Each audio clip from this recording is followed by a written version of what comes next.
ఎక్కువ సమయం చేయడానికి ట్రై చేయండి. ఆ వైబ్రేషన్ అనేది ఆ సౌండ్ అనేది ఈ విధంగా 3 టైమ్స్ చేయాలి. గుర్తుపెట్టుకోండి 3 టైమ్స్ అనేది మనం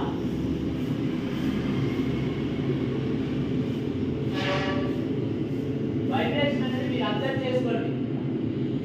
మీ బాడీలో ఏం జరుగుతుంది అనేది థ్రోట్ భాగంలో ఏం జరుగుతుంది, హెడ్ భాగంలో ఏం జరుగుతుంది, ఎక్కడ వైబ్రేట్ అవుతుంది, అలా 3 టైమ్స్ చేయాలి. ఓన్లీ 3 టైమ్స్ బ్రీత్ చేయాలి, 3 టైమ్స్ సౌండ్ చేయాలి.